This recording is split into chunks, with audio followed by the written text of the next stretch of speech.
Well, hey, Conrad. Hello, Claudia. We're back again. Hello, Palm Springs. Yeah, we are. Boy, Palm Springs and the spring has sprung. It's spring break, right? It is amazing. And it is so beautiful in the desert right now. We've been doing every night when we go to bed, I always tell Robert, we spent the whole day with the sliding screens, sliding doors open, right? It's just so beautiful all day, all night long. Although today I thought might be nice to put the air conditioning on. It's getting a little warm, but just for a short time, right? That's right. That's right. Well, everything's opening up again and lots of events. And this week put the icing on the cake, I think, in my mind. We're going to talk about, Alan and I attended the gala premiere of My Name is Lopez, the documentary, at the Mary Pickford Drive-in, opening up the Amdocs Festival. And Conrad, you had a chance to interview Ted Hane, the manager of the Mary Pickford Theater, and talk all about now the theaters are open inside. So it's Mary Pickford Deep Place, right? That's right. So it's going to be a very interesting segment. Okay, Claudia, let's take a look at the premiere of My Name is Lopez.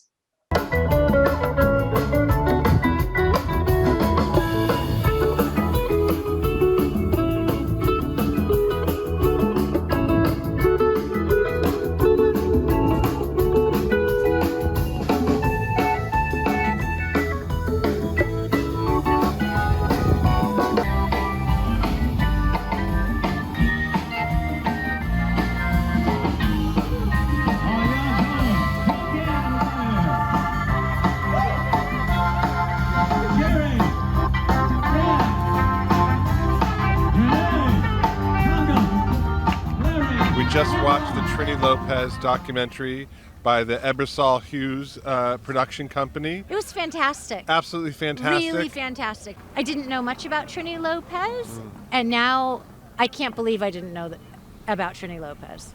Yeah, he was so impactful, particularly during that, late 50s into the early 70s. Just he was ubiquitous. He was everywhere, and I found.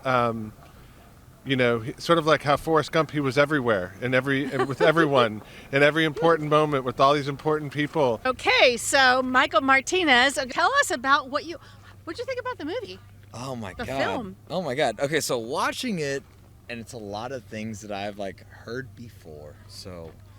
But you came here for this. Exactly, and yeah, I flew in and everything like that, and so a lot of those stories that I've heard, it's honestly, I was it was mind-blowing because a lot of those things, I guess, just weren't explained fully. And so seeing this, I was like, oh my God, so this is how this happened. So this is how this happened. It was always just a little bit more.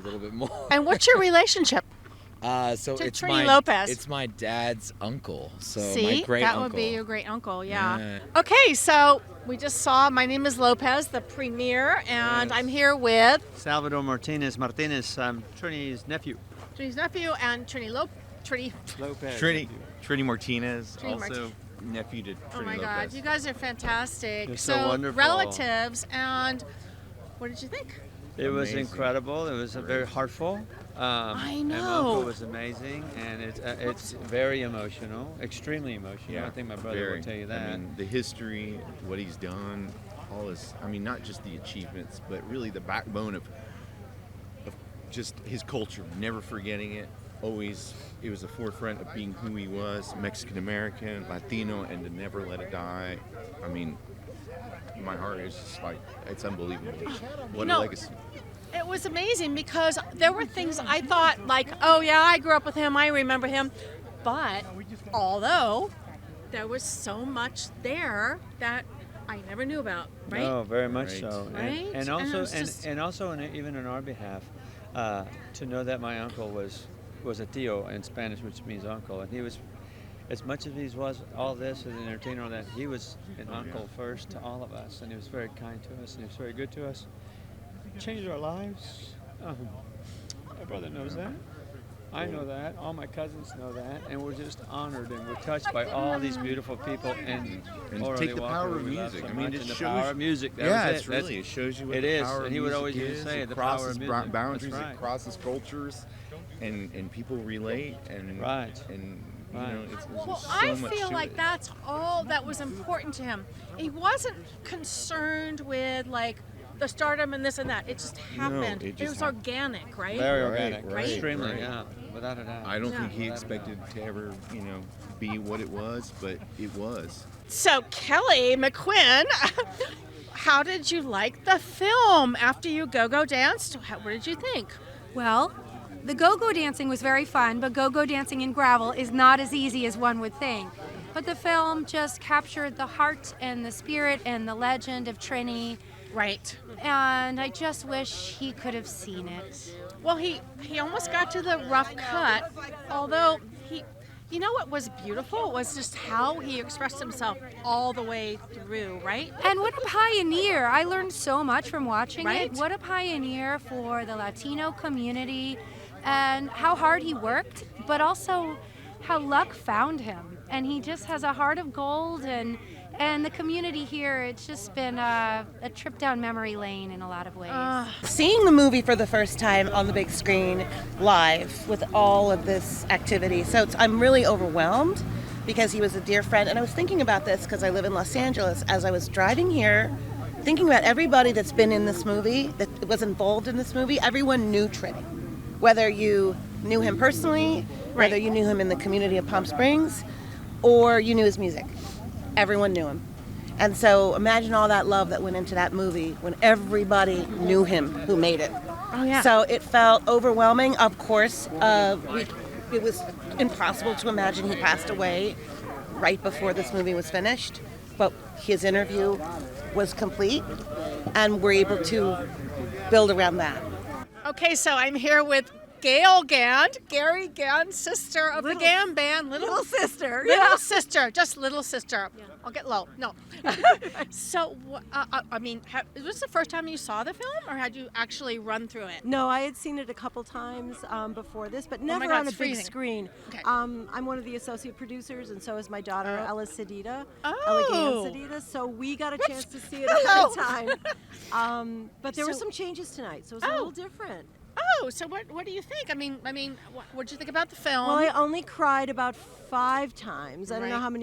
how many times you cried. And you knew but Trini, right? I Of knew course, Trini, yeah. and he was a neighbor of my brother's and a great friend of my brother's. And what I'm left with after watching this is just how touching their relationship was, and what Gary and Joan were driven to do, which is to try to share with the world what a terrific guy this person was. Oh my gosh.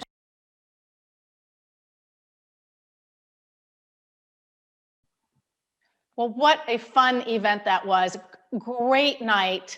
And it was all about the coming together of our community and Trini's friends and family. Yeah, I really enjoyed hearing those interviews with the family members. It really makes it much more personal. And he was a personable guy, is what I understand from those people who knew him here from the desert. He was so well loved. Yes, and so many touching stories and memories of the beautiful Trini Lopez. Yes, and interesting about that is that this film was shot at the Mary Pickford Drive-in. And our next little segment is an interview that I got to do talking with Ted Hane, who was the general manager of the Mary Pickford, talking about what it's like to go back into the theater again and how safe it can be. So why don't we take a look at that? The Coachella Valley is opening back up, and that means many of our local movie theaters are opening their doors and welcoming people back inside to see movies. To talk about one of those reopenings, let's welcome the general manager of the Mary Pickford and Deep Place Theater in Cathedral City, Ted Hane. Hey, Ted, how you doing? Good. How are you? Just fine, thank you. Really, what I want to do today for our viewers is talk about, of course, the opening, and then talk about some of the safety precautions, ideas, thoughts that are happening at the Mary Pickford, so that people will feel even more encouraged to go to the theater. All right? Right. No problem. Okay, so let's talk first reopening. When did you officially reopen? So we officially opened on what was the date? 19th. The 19th, all right. Yeah, the 19th of March. First of all, let's talk about, there are 14 screens at the Mary Pickford, is that correct?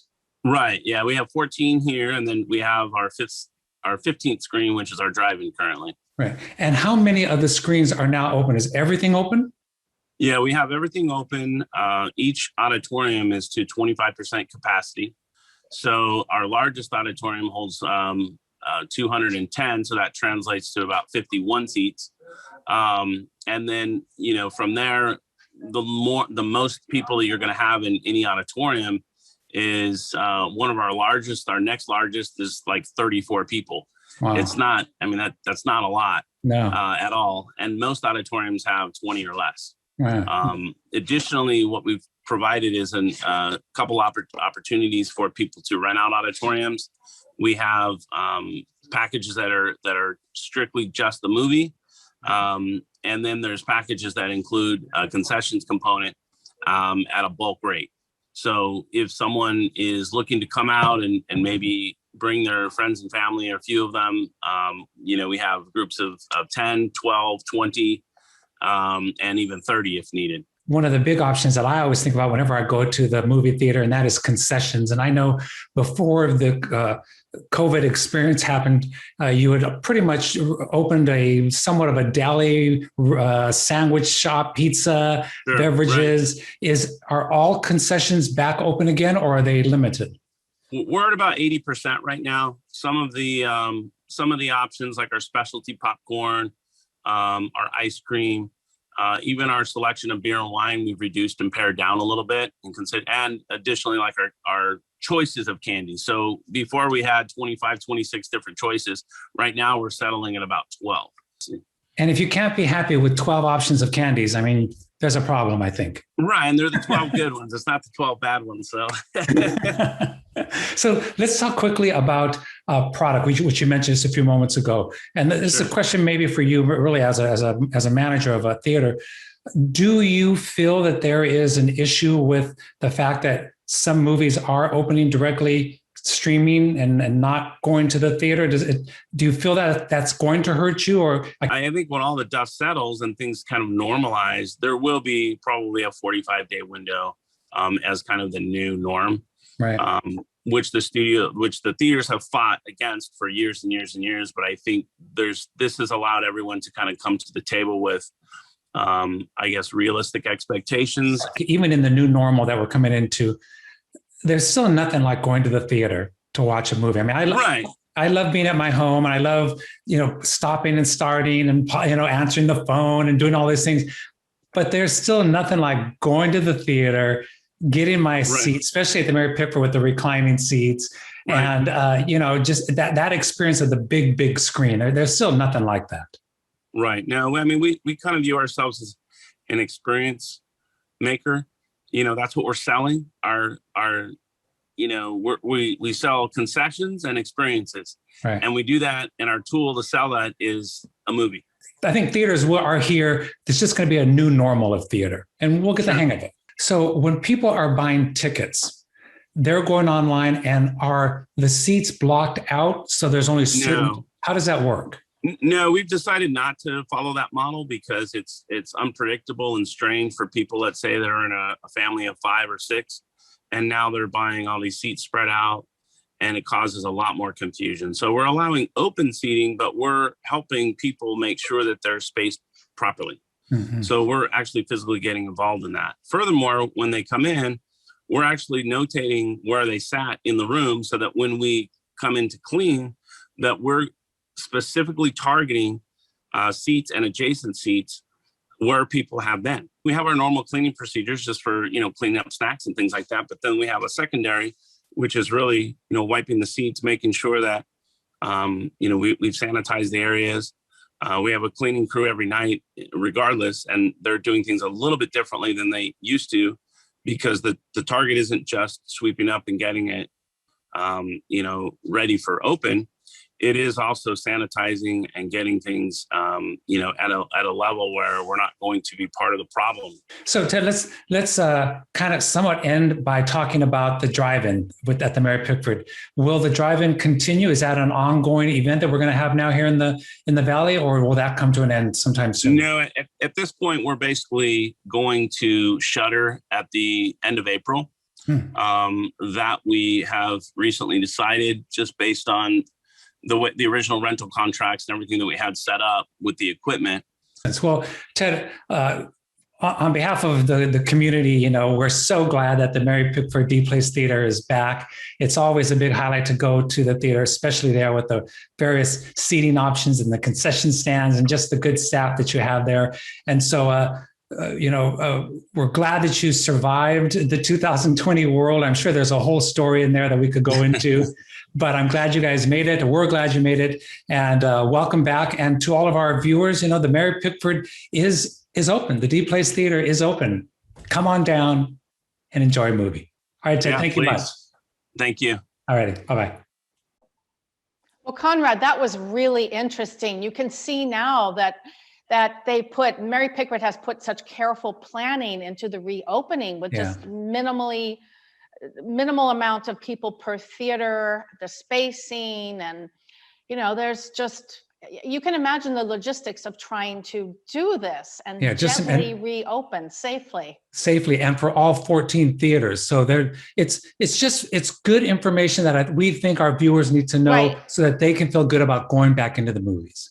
And as a matter of fact, I received text just yesterday from two of our friends that did go out to the Mary Pickford, and they said they were with their husband, they were with a friend, and they felt so safe. Just a few people in each theater, but there was no real concern on their parts at all.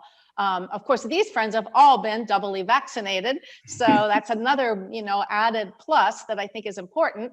Of course, and the good thing we can tell about our viewers, especially anyone who's going to go to the Mary Pickford, is that not only will you be there with you and your friends or whoever you go with, but Claudia and I will see you there because they are running our reviewers tag trailer there, which means that we will be coming back with our reviews at the Mary Pickford coming up soon. That's right. Okay, so get ready, folks. Okay, Claudia, before we go, we have to talk about the Wednesday night Palm Springs Piano Bar that you and Alan do. What's coming up this week? Funny you should ask. This Wednesday, we will be showing an encore performance of our Easter show from 2020. Because Easter's coming up, right? And we thought that show viewers might want to either revisit it or maybe they've never seen it. Sounds good. And then I believe you have a unique one coming up the following Wednesday. What is that about? Yes, that'll be our live show. And we've been wanting to cover a lot more of the Beatles and trying to figure out how to do that. Rather than random songs, we are going by album. And next Wednesday, we'll be picking our favorites from Rubber Soul. Rubber Soul. Yeah, can't wait. That should be great. And I think, Claudia, I have to ask you this question. The last time I saw you guys cover a Beatles songs, you were behind the drums. Will you be behind the drums again? You'll have to watch and find out. We'll have to watch. I look forward to seeing it. Yes, I'll have to watch it. Okay, see you later. Bye.